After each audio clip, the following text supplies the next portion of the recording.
Bem-vindo ao Ímpeto TV. Sou Bruno Caires e estou aqui para apresentar um programa sobre direito, economia e cultura. E com o meu co-host, tem hoje aqui o grande Vitor Macedo.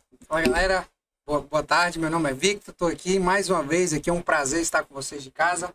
Boa tarde, Pedro. Boa tarde, Bruno. Muito e vamos obrigado. aí para as notícias do dia.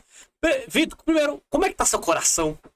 Por que eu tô perguntando isso, Vitor? Porque hoje nós vamos ter notícias envolvendo muita questão de criminalidade, matéria de presídio, até partido político distribuindo coisas de organização terrorista com dinheiro público dentro do Brasil.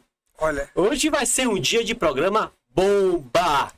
Vitor Macedo, por favor, lê as manchetes do dia. vamos lá. Hoje tem muita coisa para comentar. Bahia, Brasil do mundo. Então vamos lá, notícias de hoje. Manchete: Polícia Militar erradica plantação com 45 mil pés de maconha no norte da Bahia. Manchete 2: Operação mira celulares de lideranças criminosas no conjunto penal de Itabuna. Em Alta e Copacabana, Bolsonaro pede anistia para condenados no 8 de janeiro. E, o mais interessante, o PCO é processado por vender material de grupos terroristas. Vamos lá. Vitor, só dá a leitura da manchete da notícia 1, que eu quero entrar em um detalhe com vocês. Vamos lá, a Polícia Militar erradica plantação com 45 mil pés de maconha no norte da Bahia. Vitor, eu vou te fazer uma pergunta. Pra você, todo maconheiro é racista? Não tem essa correlação. Não existe a correlação no Brasil? Vamos lá. A causa, não, às vezes pode existir a correlação, não tem a causalidade, né? Vou te provar que tem, beleza? Meu Deus do céu. No Brasil, todo maconheiro é racista. Eu vou te mostrar o porquê. Vamos lá. Quando nós separamos nossas classes e etnias por renda, qual é a classe mais pobre do Brasil? Os negros. Sim. Historicamente, os População mais negros, pobre. eles são no periféricos e aí costumam habitar locais ao qual você não tem infraestrutura pública, seja uma polícia, seja uma educação de qualidade. Então eles estão mais à mercê de problemas socioculturais que nós, na zona urbana metropolitana bem desenvolvida, não temos. Primeiro ponto. Então, quem está mais em vulnerabilidade? A população negra, em zonas periféricas. O cara, que é o playboy que compra maconha, ele mora em periferia? Vamos lá. Ele sai de um bairro mais centralizado a um bairro periférico, porém mais nobre, igual esses condomínios estão sendo criados. Ele se desloca para um bairro pobre para adquirir seu produto. Ele leva a violência pro bairro dele ou pro bairro daquelas pessoas pobres? Para o bairro das pessoas pobres é ali que está o grande problema, né? Se existe a demanda econômica, vai existir mercado ali para o crime. Logo, haverão contratações, sejam voluntárias ou involuntárias, para que pessoas comecem a fazer a venda. E como nós sabemos, o menor ele não é preso no Brasil. Então você já vê crianças de 9, 10, 11 anos em porta de escola vendendo maconha. Sim. Porque elas são obrigadas. Teve em São Paulo até um caso que o menino disse não e fuzilaram a família dele. Então, olha que interessante. Eu sou um playboy de classe média alta ou classe alta. Eu quero adquirir, para ter um prazer momentâneo, um produto. E para adquirir um produto, eu mato uma criança negra. Porque isso é Brasil. Se você pega o índice de homicídios de jovens negros por causa do tráfico, é altíssimo. Só que a gente nunca fala de quem financia o tráfico. Vitor, você tá me dizendo que um cara, que para ele ter um prazer momentâneo, ele mata uma criança negra, esse cara não é racista? Isso é uma correlação bem... uma extrapolação, mas eu tô te entendendo aonde é que você quer chegar. Tudo existe ação e reação. Nós temos efeito e causa. E ninguém é burro.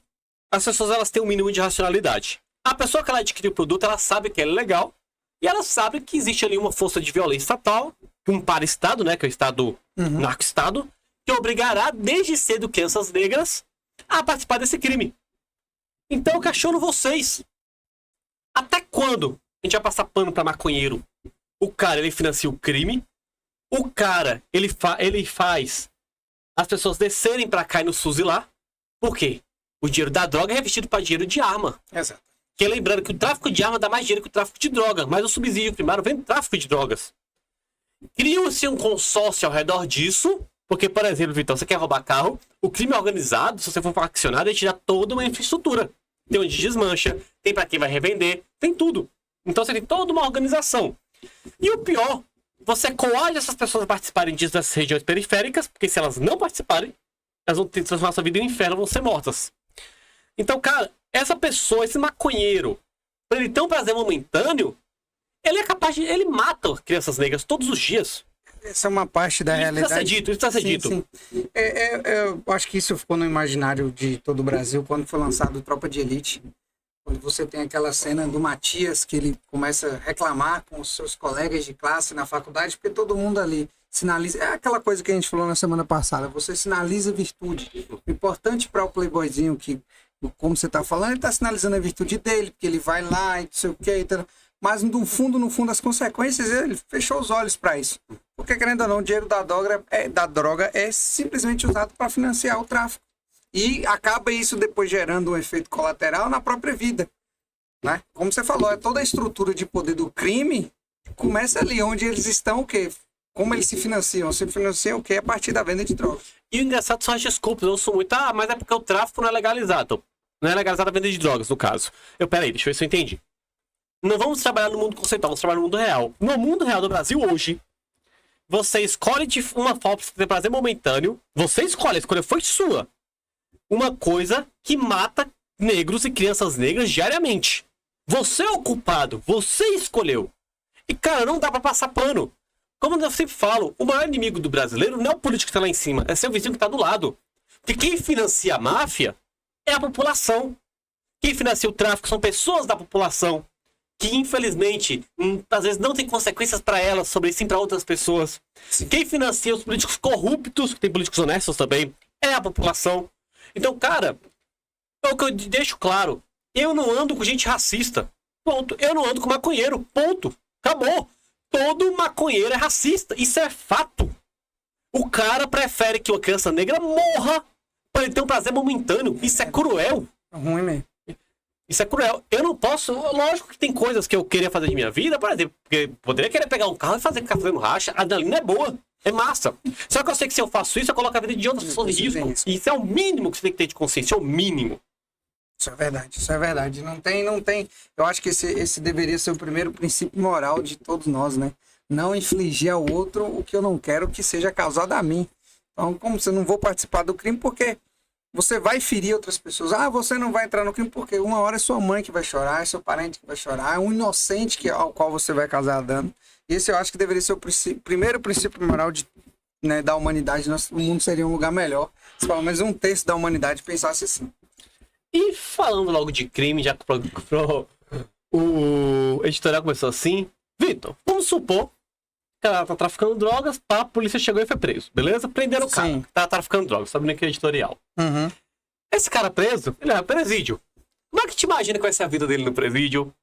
Tem que ser uma vida reclusa, isolada. Teve um caso, essa semana, que a polícia desarticulou. Eu não sei se foi em São Paulo ou foi no Rio, acho que foi no Rio de Janeiro, que os presidiários tinham televisão, tinha uma fábrica de drogas dentro do presídio. Tudo que você imaginar. Só que, trazendo um pouco pra Bahia, que é nosso estado, aconteceu. Oi? Foi aonde?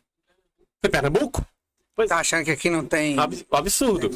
Agora, já trazendo aqui pra Bahia, aconteceu uma operação maravilhosa. Lê pra gente a manchete 2, por favor. Operação mira celulares de lideranças criminosas no conjunto penal de Itabuna. Pode ler a manchete. Vamos lá, celas e pavilhões passam por revista na unidade do sul da Bahia, certo? Então, o conjunto penal de Itabuna, no sul da Bahia, passa por uma operação contra lideranças criminosas presas na unidade na manhã dessa segunda-feira. Desde as primeiras horas dos dias, agentes realizam buscas do serviço ordinário e do grupamento especializado em operações prisionais. De acordo com a Secretaria de Administração Penitenciária e Ressocialização, a ação tem um direcionamento específico. Tá bom? As buscas minuciosas são realizadas por policiais penais em celas e pavilhões ocupados por alvos sensíveis, os quais exerceram papéis de lideranças em grupos criminosos. As revistas visam impedir a entrada de aparelhos celulares e outros ilícitos e, assim, impedir qualquer contato dos internos com criminosos do lado externo da unidade prisional. Ainda de acordo com a pasta, a operação faz parte de estratégias de segurança e conta com o apoio de policiais militares e de grupos especializados e do grupamento aéreo da Polícia Militar. Aí aqui agora ele só está fazendo, né? As ações acontecem com... Aqui tá só... Agora a gente já leu o grosso da notícia e aqui vai contar quem está envolvido e quem está participando, né? Uma propaganda aí do governo. Vamos lá. Quem que tiver coisa sobre isso? Você não achou nada estranho nessa notícia? Eu acho estranho tudo, né? Já começa aí o uso, como se diz, o uso dos celulares por criminosos que comandam o crime, às vezes encomendam assassinatos e mortes de pessoas do lado de fora, tendo todo esse acesso. E sabe o que é que mais me incomoda aí? Porque se esses criminosos têm acesso, agentes do poder público estão na folha de pagamento do crime organizado para que eles tenham acesso a isso. Estão fazendo vista grossa. É isso que é pra mim. Mas agora nós também temos outro problema. Porque assim, Vitor, você já foi no presídio? Graças a Deus, não. Mas é bom visitar pra conhecer como é que funciona. Inclusive, Conquista tem um presídio muito bom em termos de mecânica, em caso de fuga, de rebelião. Fazer um trabalho social, ok, mas entrar lá, você já foi no presídio? Tem que ir. Tem até um parquinho na frente. Mas aí o que acontece? No presídio, logo na entrada, você tem que deixar todos os seus bens. Então, no caso, até advogado nem pode estar com o celular. Sim. Deixa os seus bens, certo? Passou da entrada, você vai pra revista. E tem a sala de revista. Você vai de homens, de mulheres e tudo mais. O que acontece? Além disso, tem um detector, que esse detector não detecta só metal. Detecta tudo, ó. Droga, tudo. O detector passa. Então, você tem vários mecanismos ali de contenção. Aí, para ajudar esse mecanismo a funcionar, quem não sabe, o STF proibiu revista íntima.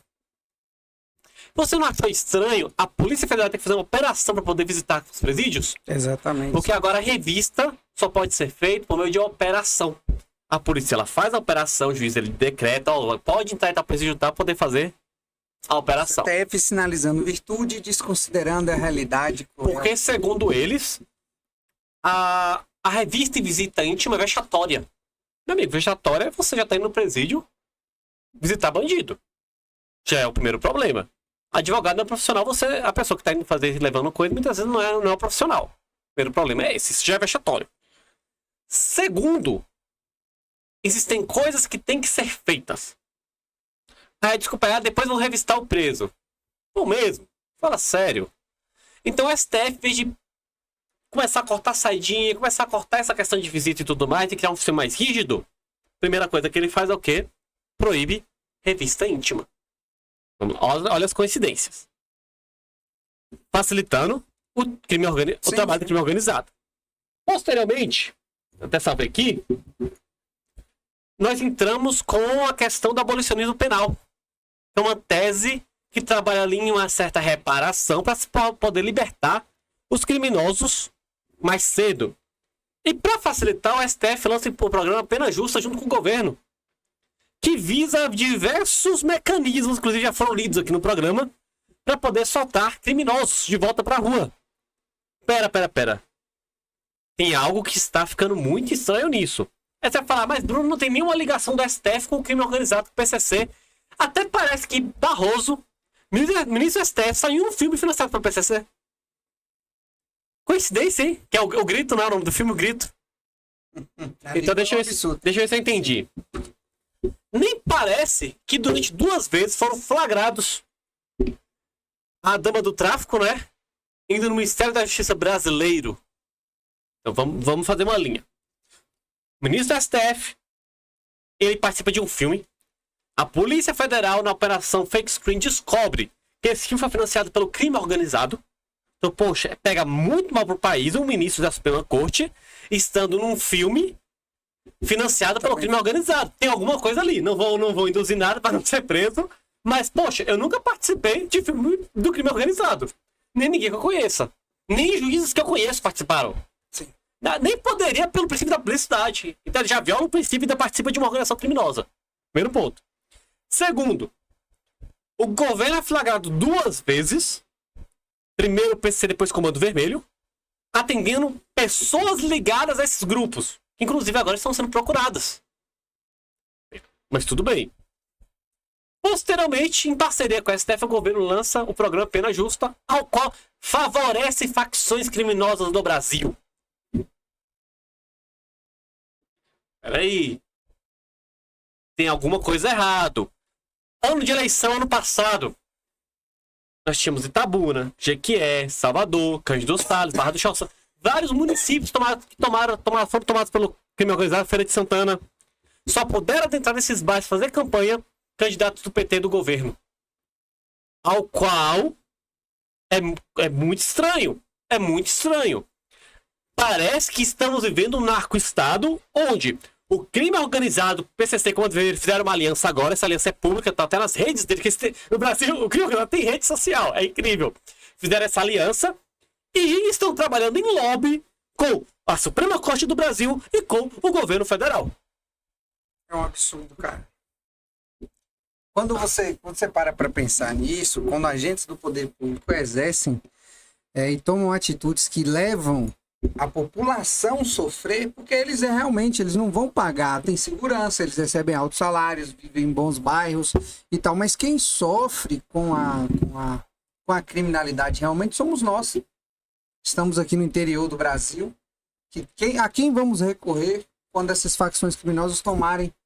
Nós já vivemos num país onde o número de mortes supera o de países em guerra. Sim. Nós vivemos dentro de o Brasil é uma guerra cotidiana né? É uma guerra cotidiana aqui.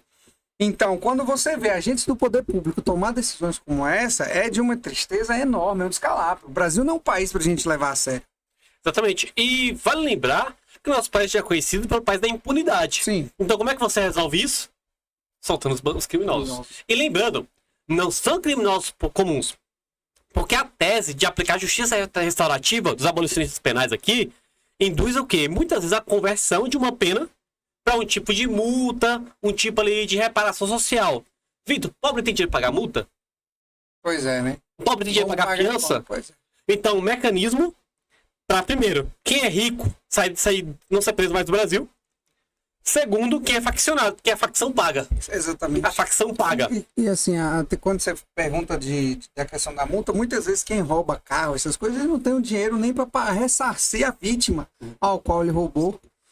Exceto o faccionado. Sim, sim. Que vai estar de um consórcio ali de roubo de carro e a facção vai lá e paga a multa, a fiança. Então, gente, pra quem é do crime organizado e é faccionado, quem prega justiça restaurativa e quem prega abolicionismo penal é maravilhoso. É maravilhoso.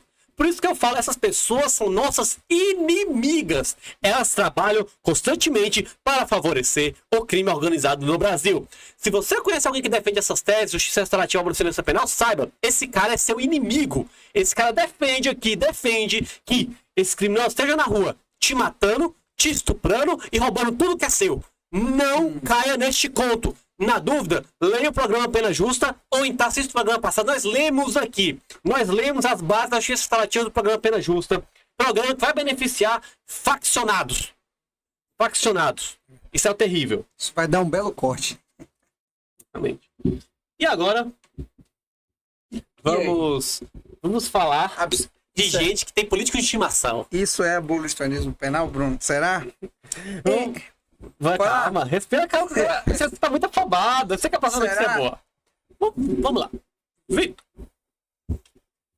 Quando você está com o Brasil todo bagunçado, às vezes as pessoas, quando vê uma polarização, acham que se o lado não tá falando mal do lado que eu gosto, esse lado é certo. Sim. Beleza. Pra mim, Lula e Bolsonaro têm que estar presos. Dois criminosos. Um dos maiores criminosos da história do Brasil, os dois. Então não tem um político de estimação. E teve esse protesto dia 8, né? O ato pela anistia, tal e tal. Do pessoal que foi dia 8 cometeu lá crime e tudo mais. Vitor, eu quero que você leia a manchete, certo? Já lê também a matéria, por favor. Que a gente já falou um histórico, recapitulando para quem está assistindo, os acontecimentos que levaram a isso e as possíveis consequências. Vamos lá, em ato em Copacabana, Bolsonaro pede anistia para condenados do 8 de janeiro. A manifestação interditou o trecho da Avenida Atlântica entre as ruas Barão de Ipanema e Xavier da Silveira.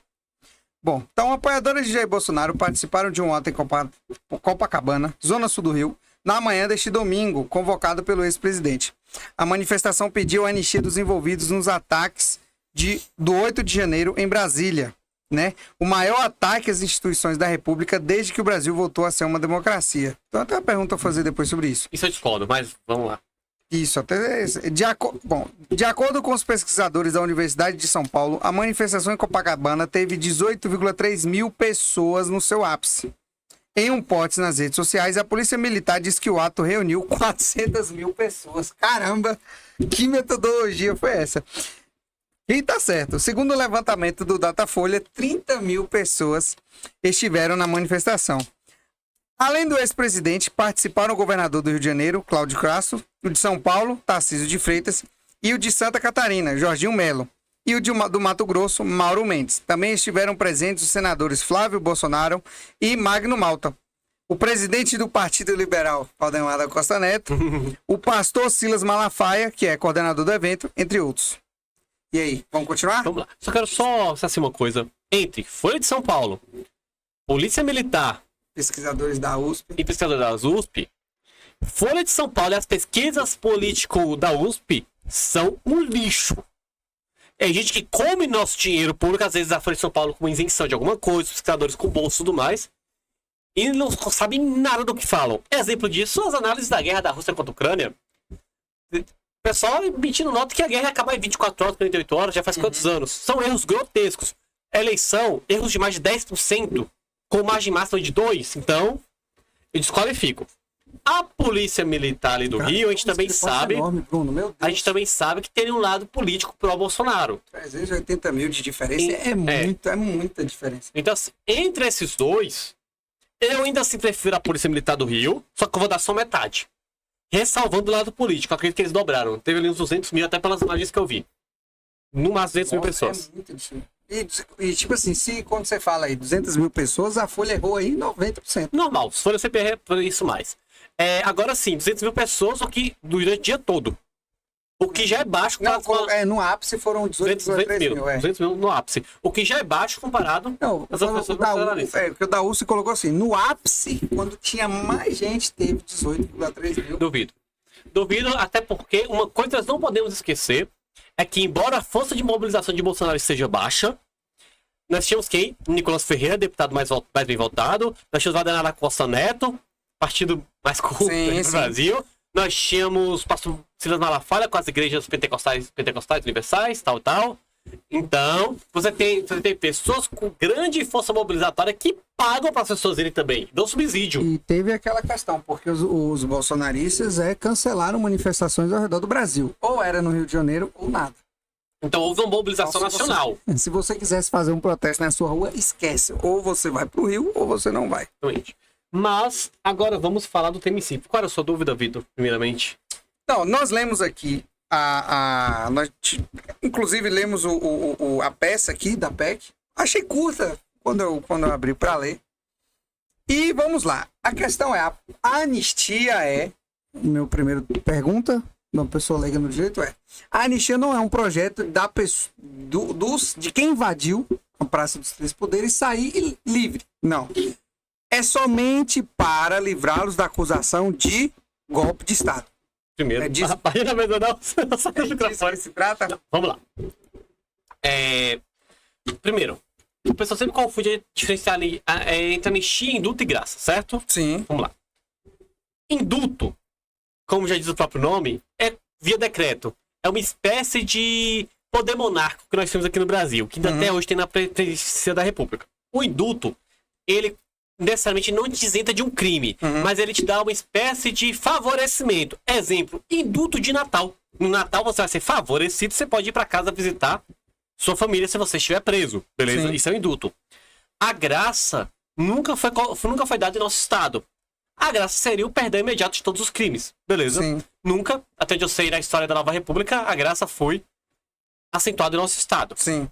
Já a anistia é o Congresso junto ali com os três poderes, fazer o perdão de um determinado crime ou tipo de crime. Por exemplo, nós tivemos aqui... Teve uma época que o cigarro era proibido, beleza? Sim. Depois houve a anistia de quem vendia cigarro. O crime foi anistiado. Então, todo mundo que cometeu está perdoado. Exemplo de anistia também mais recente. Formação da Nova República, a anistia dos crimes da ditadura. Beleza? Então, assim, você perdoa uma modalidade penal, certo? E quem a cometeu? Foi. Agora, Vitor, esse projeto achei ele um pouco engraçado, porque tá muito militante feliz, e se eu fosse militante eu não ia estar feliz, não. Vamos lá, vou ler na íntegra, porque fica muito melhor, porque até me impressionou também, porque assim, vamos lá. Ninguém vai ser assunto, não. Vamos ler o projeto. Quando a gente lê o artigo primeiro, ok, você vê ali, fica concedida anistia em termos da... Só que você pega o parágrafo único aqui, ó. Esta lei não alcança as acusações e as condenações pelo crime de dano qualificado, deterioração de patrimônio tombado e associação criminosa, porventura corrida em razão das manifestações indicadas no caput desse artigo. Quebrou a parede, fez cocô no gabinete do ministro, vai pagar. E querendo ou não, uma parte das acusações não é de golpe de Estado, e sim de depredação. Com a pena... Perdão aí pros telespectadores pela... Não, mas isso são as acusações gerais. Tem acusações de golpe de Estado. Vamos lá, o que acontece? Primeira coisa, vamos conceituar algumas coisas aqui muito sérias. O que cometeu no dia 8? Foi crime ou não foi? Com certeza. Ninguém tem dúvida. O problema é quando o MST fazia isso, quebrava tudo, é isso que eu ia ninguém ia preso. Eu imagino essa pergunta seria essa. Em 2006, o MST também invadiu a Câmara, não foi? E deveriam também ser presos. Assim como os manifestantes do dia 8, não, criminosos do dia 8, tem que ser presos. Ponto. Pelo que eles têm que ser presos? Vamos lá. Eles tinham condição de dar um golpe de Estado? Não. Eles tinham armamento bélico para dar um golpe de Estado? Não. Eles tinham as Forças Armadas para dar um golpe de Estado? Não. É uma galera que foi enganada por Jair Messias Bolsonaro, enganada, porque ele mandou a galera dia 8 pra lá e foi para os Estados Unidos tirar o dele de reta. Depois ele me chamou ainda xingou a galera. Bobos da corte. Muita gente estava lá de bobos da corte. Os doidinhos, né, os bobos da corte, beleza? Então, assim, eles foram enganados e eles foram pra lá quebrar e depois ficaram fazendo o quê? Esperando que acontecesse uma intervenção militar. Só mais 72 horas. Estamos esperando até hoje. Então esses trouxas que foram enganados, eles não tiram o fato de serem trouxas. Beleza? Mas também são criminosos. Inclusive, gente conquista, até hoje professor de escola que te conquista. Não, assim, a gente tá preso até hoje. É uma coisa... E tem que estar preso mesmo. Agora, outra questão que eu vou entrar é o seguinte. Eles têm que ser presos pelos crimes que eles cometeram. Depredação de patrimônio público, coisas dessa linha.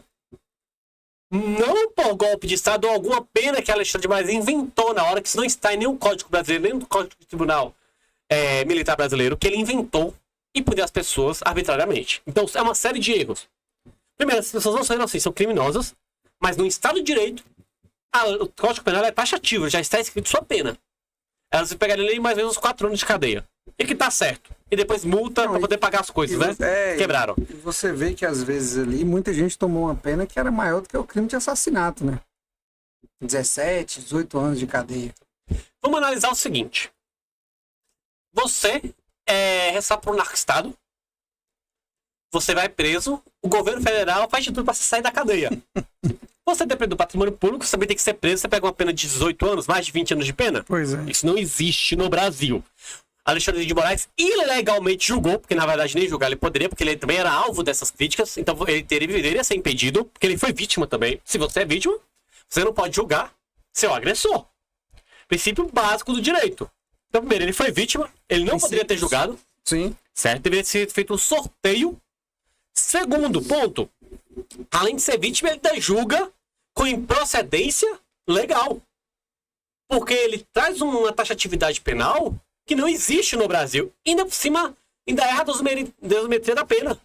Ele traz números que não existem. Então, isso é um absurdo. Isso vai contra todo o Estado de Direito. Lembrando, vou deixar claro novamente, essas pessoas são criminosas, tinha que estar presas mesmo, beleza? Sim. Só que a pena delas era para ser diferente, certo? E agora veio esse projeto de anistia, que na verdade Bolsonaro não ia fazer isso até agora, infelizmente morreu. E ele só está fazendo isso porque agora, por que ele foi no protesto agora, sendo que não foi antes? Qual foi a mudança do cenário? O que levou o Bolsonaro a... Agora realmente sair da caverna e resolver agir? Porque a Procuradoria-Geral da República agora o indiciou como golpe Exatamente. de Estado. Então ele não está preocupado com o pessoal que fez a anistia. E as provas estão lá, você concorda? Exatamente. Ele está preocupado com ele. Entenderam? Porque se o pessoal da anistia foi inocentado e não houver golpe de Estado, você diminui a matéria penal para poder acusá-lo. Aí vai aquele tanto de trouxa de novo. Ser pelego de criminosos. E dá pra ver que esse movimento teve gente muito interessante. Valdemar da Costa Neto, um dos líderes do Mensalão junto com Lula, né? Quem mais ali tinha de nome importante? Silas Malafaia e governadores de quase todos os estados aí. São Paulo, governador do Rio de Janeiro, o do Mato Grosso. Então tinha muita gente. Nosso amigo Silas Malafaia, tá em todas. Flávio Bolsonaro e Magno Malta. A nata da sociedade Só brasileira. gente maravilhosa. Só gente maravilhosa. Daí vocês tiram o que foi esse protesto pela anistia. E que como movimento político ele foi muito fraco. Foi muito fraco. Sim. Porque Bolsonaro só consegue colocar isso de gente na rua, mostra que o movimento está morrendo. Por isso que o impeachment do Lula, o que começar agora vai fracassar. Nós não temos o mesmo cenário que tínhamos em 2014. O bolsonarismo, ele sofreu ataques muito grandes agora, com o assédio de Marçal, o assédio do Nicolas, que está tentando se desprender um pouco da imagem do Bolsonaro. O bolsonarismo vem perdendo força. E o número de pessoas ali é simplesmente aí. Você vê, eles proibiram manifestações em qualquer outro lugar que não Rio de Janeiro. E mesmo assim, temos aí essa diferença aí de quase 380 mil pessoas na análise dos dados ali da Polícia Militar, da USP e também o do Datafolha, que foi 30 mil. Sim. Então, 30 mil pessoas, vamos colocar aí, foi 30 mil, é pouca gente, pouquíssimas pessoas em apoio ao Bolsonaro num momento que ele está fragilizado. Exatamente. E ainda se a gente só considerasse a pesquisa da USP e da Datafolha, ainda ser 25% diferente de uma para outra. É um absurdo. Sim, é um absurdo. Eu acho que vai ser ambas estarem erradas. Sim. Vitor, vamos pro nosso último manchete do dia? Cara, vamos lá. Coisa maravilhosa, que só você que é brasileiro passa por isso, viu? Isso não tem lugar nenhum do mundo. É mesmo, hein? É só você que é brasileiro. Vamos ler então aqui. Deixa eu abrir aqui pra gente. Melhor que a gente tava andando de olho no projeto da anistia. Vamos lá. Nossa, cara, isso aqui não sei se dou risada. Não, eu vou rir porque é a grande piada do Brasil. E que você, brasileiro, paga por isso, por favor. PCO é processado por vender material de grupos terroristas. E quando dizemos grupo terrorista, estamos aqui falando do Hamas. Vai. Não, tem aqui, a gente pode ler o editorial. Dá lei pro editorial. Vamos lá, e é porque você tem também que o deputado quer cassação do PCO por apoio ao Hamas. Sim, né? tem que ser caçado Sim. mesmo. E olha só isso, olha só que interessante. O presidente do partido, Rui Costa Pimenta, esteve reunido com o chefe do braço político do Hamas, Ismail... Não, você vai ler o sobrenome, bora. Ismail Haniyeh.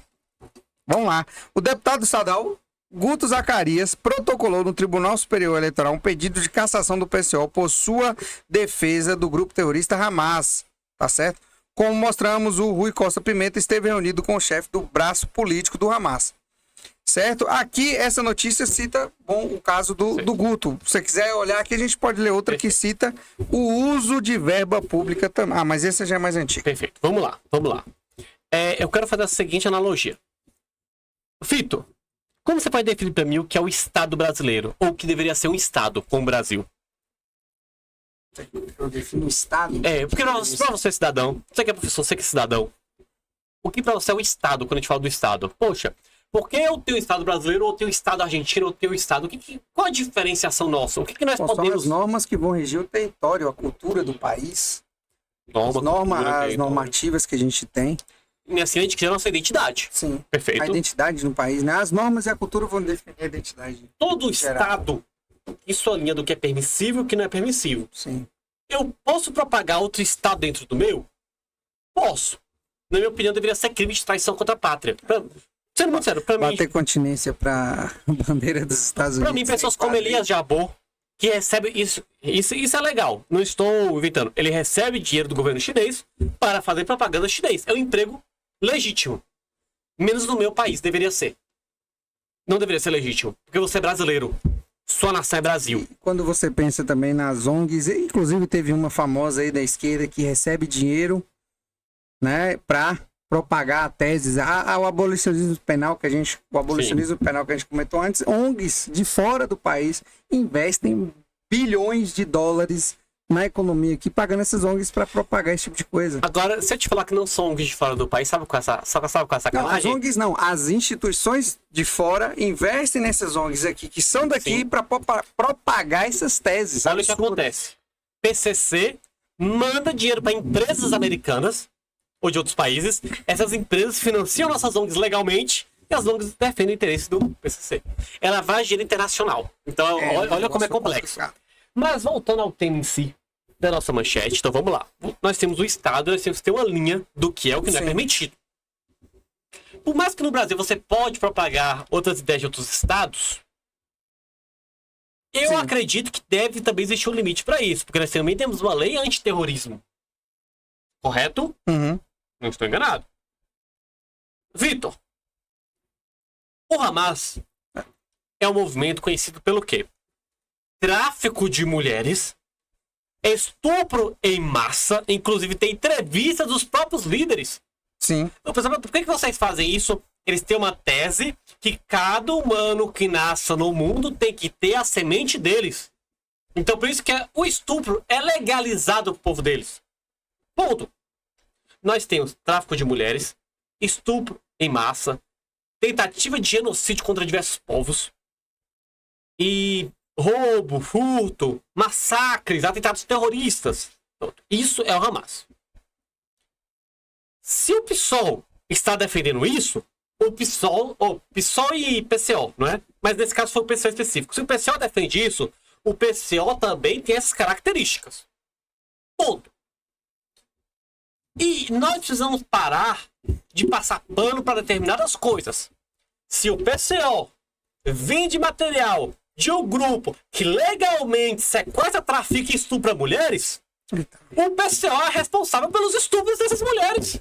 E assim, Bruno, quando você fala desse apoio, não é só de agora. Então, essa notícia que eu li aqui, ela é de 2024. Mas se você olhar, o PCO já vende e comercializa itens que façam apologia ao Hamas há muito tempo. De 2023 para cá, você tem inúmeras notícias. Inclusive aqui, ó, tem uma de 2023 que o pessoal vende camisas do grupo terrorista da Hamas à luz do dia, assim, tranquilamente. E isso, assim, você pega em novembro de 2023, que foi logo... Foi em 2023 o ataque do 7 de outubro, correto? Exatamente. Cara, em novembro, um mês depois, eles já estavam vendendo camisas. O que o Hamas fez no 7 de outubro é algo terrível. Não estou dizendo que a gente tem que concordar com a resposta que Israel deu ao ataque, mas foi terrível. Assassinato de mulheres, crianças, estupros. Os brasileiros que foram mortos na rave. É um absurdo compactar com Só explicar, nessa rave, vamos explicar. O que menos tinha era judeu. Primeiro que a rave não foi em Gaza. Primeiro, pra quem não sabe, quem mais morreu foram palestinos nesse massacre. Vamos deixar uma coisa clara. Foram palestinos e estrangeiros e depois judeus. Só pra gente poder explicar pra você que fica... Porque o brasileiro, historicamente, ele teve a segunda maior cédula nazista do planeta. E isso influencia tanto a nossa cultura que você vai pegar, por exemplo, Vitória da Conquista, interior da Bahia. Teve estudantes da UESB que fizeram passeata pró-Hamas contra judeus.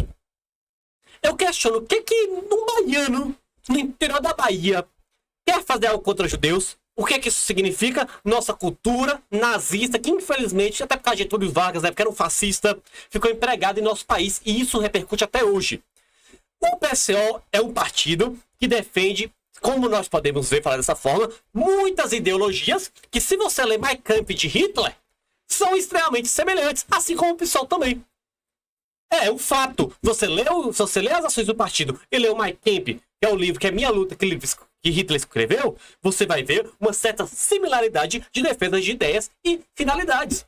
Porque, por exemplo, luta contra a burguesia não existe. Hitler falava disso também. Vamos ler o que Hitler escreveu para vocês verem realmente. Vamos lá, galera. Não, isso é importante. Tem que ler. Cuidado, galera. Para poder combater o nazismo e o comportamento nazista, você tem que estudar. Nós temos influenciadores fora do país hoje que disseram isso aí, você sabe. Não foi isso que ele interpreta. Não foi isso que ele disse, não. Não foi isso que ele disse, não.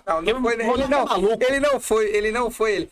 Mas o deputado que estava do lado dele foi falar assim, não, tem que ler para estudar. A galera interpretou que ele estava defendendo o absurdo. Sim, que absurdo. Vamos falar o que aconteceu com o Kataguiri. Quem assistiu falou que ele é contra a proibição de livros, que as pessoas não leram para poder entender aquele combater. Inclusive a comunidade judaica, logo quando teve o livro ia perder aquela obrigação que ele poderia sair, a comunidade judaica veio, ó, bota isso aí para rodar para as pessoas lerem e saberem a maluquice que é. Pra vocês terem noção, as vítimas do nazismo pediram para que o livro seja publicado, justamente para que as pessoas leiam e entendam a desgraça que tá ali. Eu prefiro nem ler, nem chegar perto. Entendeu? É importante ter esse conhecimento, porque hoje você tem grupos, por exemplo, na UESB, grupos de diversos lugares, que defendem ideias nazistas e eles se dizem antinazistas, porra. Então, por isso precisa ter esse entendimento. Então, se o PCO, vamos lá, se o PCO vende materiais que financiam grupos que estupram mulheres, que fazem tráfico, ele tem que ser penalizado por isso. Sim. A gente tem que parar de terceirizar a culpa. Sem falar que a maioria das pessoas aqui no nosso país, como a gente falou na semana passada, que defendem o grupo terroristas, ao viver em comunidades controladas pelo Hamas, iriam morrer, seriam os primeiros a serem exterminados. Exatamente. Cara, tem um protesto maravilhoso, que no protesto pró-Palestina, o pessoal LGBT foi no protesto, só apanhou tanto. Exatamente. Apanhou tanto. Eu já vi vídeos de terror, eu vi um vídeo de um apoiador do Hamas uma vez, isso é uma notícia que ele dizia que o Ocidente era culpado pelo Hamas estar perdendo a guerra. Tomara que seja. Gente, porque as pessoas no Ocidente que apoiam o Hamas são tudo contra aquilo que eles pregam. O Hamas tem que ser exterminado. O PCO que... Ô, Vitor, me fala uma coisa que o PCO já produziu no Brasil. Pois é. Mas recebe seu dinheiro público. Recebe Exatamente. seu dinheiro. E usou fundão. O PCO já foi processado por utilizar R$1 milhão do fundão para pagar por serviços de defensores do Hamas. Ou seja, usou o fundão R$1 milhão para pagar apoiadores do Hamas. Vamos fazer aqui um pensamento. Você que é mulher e está me ouvindo, saiba que o PCO, o Partido da Causa Operária, ele pegou dinheiro de fundo eleitoral e está fazendo e vendendo materiais de grupos que abertamente defendem o estupro, sequestro e tráfico de mulheres. Se você conhece alguém que é do PCO, cobre isso. Porque este cara ele está lutando para que você seja sequestrada e traficada. Exatamente. O PCO é culpado disso. Temos que parar de terceirizar a culpa e dar o nome aos bois. E uma pergunta: qual foi o presidente eleito no Brasil que recebeu um aceno do Hamas? Nosso Luiz Inácio? Pois é. Assim que ele foi eleito em 2022, o Hamas enviou uma felicitação aí. E isso é muito triste, porque para quem não sabe, Israel sempre foi um parceiro nato do Brasil, até em resgate de forças militares. Resgate de Brumadinho. Parte do resgate feito foi o pessoal de Israel, Rio Grande do Sul. Os soldados de Israel vêm constantemente ajudar o Brasil. Quando Israel é atacado, o que é que o Brasil faz? Nosso Força Nacional começa a acenar para grupos terroristas. Então é um nível de absurdo tão grande. A situação em Gaza é delicada, mas não dá para negar. Na primeira página do Estatuto do Hamas, eles pregam o extermínio do Estado de Israel. Não existe ali a solução pacífica de dois estados. Eles não querem isso. O objetivo do Hamas é exterminar o Estado de Israel. Agora, vamos criar um mundo hipotético? O Hamas, ele consegue exterminar o Estado de Israel. Ele vai ter que começar a criar uma infraestrutura pública para manter suas ideias, senão ele vai ser esmagado por algum outro grupo. Depois disso, quem é que ele vai atacar? Quem ele puder, né? Porque, pô, já abriu uma migração, né? Exatamente. Sabe por que o pessoal odeia tanto Israel? Esse pessoal daqui do Brasil? Já pra se perguntar? Porque Israel é uma democracia funcional. E essas pessoas desses grupos da UESB, desses grupos diversos, um pouco mais ligados à esquerda, que estão intrinsecamente dentro delas ideias nazistas, elas não conseguem aceitar que possa existir uma democracia. Elas são ápice. Para elas, democracia é algo impossível. Você vê isso que... Então elas defendem Partido Comunista, PCO, PSOL, essas loucuras. Porque para elas é inviável existir democracia. Porque numa democracia de direito mesmo, não que seja Brasil, porque Brasil ainda pode se tornar isso, nosso país é muito problemático ainda, mas se um dia se tornar, numa democracia de direito, essas pessoas inúteis, elas vão ser abolidas e presas. Por isso que elas têm que defender esse tipo de coisa.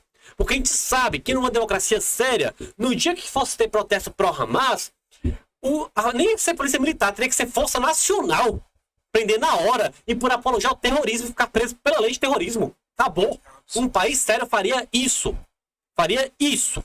Mas estamos no Brasil. Eu quero que um dia o Brasil seja um país sério, para isso esse programa existe, para isso eu conto com você. É isso aí, galera. Vamos ficar por aqui já? Vamos ficar por aqui já. Tem alguma colocação, Vitor? Podemos sair? Não, e até para você ver, nosso presidente foi felicitado pelo grupo terrorista do Hamas e o grupo terrorista não quer acordo.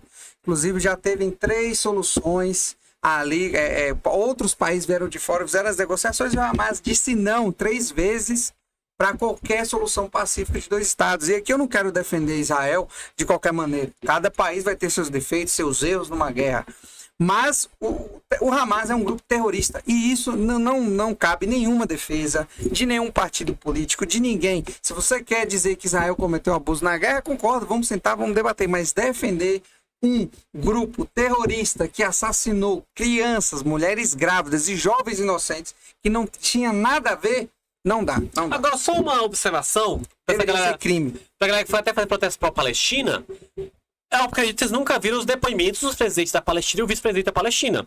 Porque, pra quem não sabe, não existiu guerra de Israel versus Palestina. Pra quem não sabe. Inclusive, estão aliados estão aliados contra o Hamas. O que acontece? Gaza, quando Israel e Palestina fizeram guerra muito tempo atrás, Israel tomou Gaza. No acordo de paz, Israel devolve o território de Gaza para a Palestina. Hamas ataca a Palestina, toma Gaza e de Gaza começa a atacar Israel. Exatamente. Entenderam a diferença? É uma guerra de Palestina contra cédulas do Hamas de Gaza e outras regiões, e uma guerra de Israel contra a cédula do Hamas em Gaza, que pertence à Palestina. Então por isso que a gente fala, Israel está invadindo o território palestino. Mas, gente, Gaza fica exatamente do lado oposto do Oriente Médio da Palestina, do lado oposto do continente. Veja o mapa, por favor, que é tanta desinformação. Inclusive, dentro da Covid, as alianças de Israel e Palestina se fortificaram bastante. Inclusive, acabaram até os embargos comerciais. Então, são 2 países que hoje são moderadamente muito unidos. Tem suas discordâncias pra caramba. Sim. Agora, por que Palestina não é um grande estado?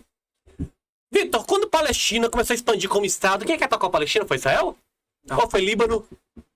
Síria, Egito ameaçou atacar também. E aí? Pois é. Então, o inimigo da Palestina não é Israel. Saibam disso. Inclusive, a gente vai fazer um programa sobre isso, botar um mapão aqui e começar a explicar geograficamente quem é o inimigo de cada país. Ia ser maravilhoso. Vamos fazer um programa assim. Pessoal, Ímpeto TV fica no ar e aguardo você até amanhã. Vem com ímpeto.